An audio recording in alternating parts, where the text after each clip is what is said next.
சொல்லுங்களாலே. ஆவியான தேவனே அசைவாருமே, அருள்பொழியும் ஜீவனே ஆட்கொள்ளுமே.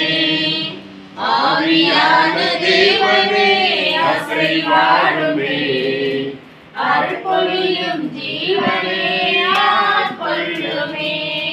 வாழும் ஆவியே தூய ஆவியே, வாழும் ஆவியே தூய ஆவியே, வாழும் ஆவியே தூய ஆவியே, வாழும் ஆவியே தூய ஆவியே.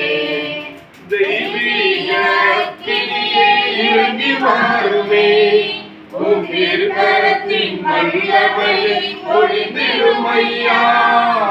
தெய்வீக அக்கினியே இறங்கி வாருமே, உம் திருக்கரத்தின் வல்லமையை பொழிந்திடும் ஐயா.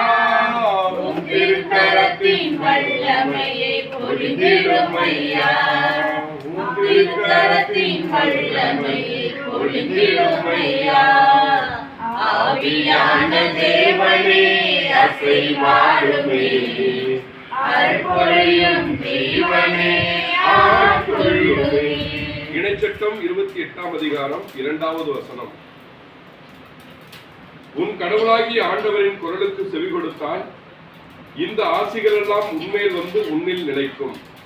எல்லோரும் சொல்வோம், இந்த ஆசிகள் எல்லாம் உன்மேல் வந்து நிலைக்கும். உன்மேல் வந்து நிலைக்கும். வாழ்வின் ஊற்றாகிய ஆண்டவரே,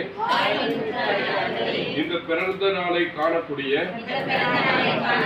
முதல் பிறந்த நாளாகிய 2025வது ஆண்டிலே அக்டோபர் மாதத்திலே 27ஆம் தேதி இன்று அசிசிக்கு முதல் பிறந்த நாள். உம்முடைய மாட்சிக்குள் ஒப்பு கொடுக்கிறோம். உமக்கு மகிமை உண்டாகட்டும். ஆண்டவரே, தாயையும் தந்தையையும் குழந்தையையும் பேணி காத்த உமது நன்மைகளுக்காக நன்றி கூறுகிறோம். இந்த நாளில் கூட உறவுகளோடு அகமகிழ்வோடும் அக்களிப்போடும் நன்றி செலுத்துகிறோம். பியோவினுடைய தாய் தந்தையையும் ஆசீர்வதித்ததற்காக நன்றி கூறுகிறோம். ஆண்டவரே, பியோ அசிசிக்கு எல்லா நன்மைகளையும் தாத்தா அம்மாச்சி ஐயா அப்பாயி என்ற உறவுகள் எல்லாவற்றையும் உடல் உள்ள சுகத்தோடு காத்து வருவதற்காக நன்றி கூறுகிறோம். உமது ஆசீர்வாதத்துக்காக நன்றி கூறி கேக்கு வெட்டி மகிழ்கின்றோம். நல்ல பிதாவே, நல்ல உடல் உள்ள சுகத்தையும் ஆசீர்வாதத்தையும் அசிசியின் மீதும் தியோவின் மீதும் என்றென்றும் வைப்பீராக. ஆமென், ஆமென், ஆமென்.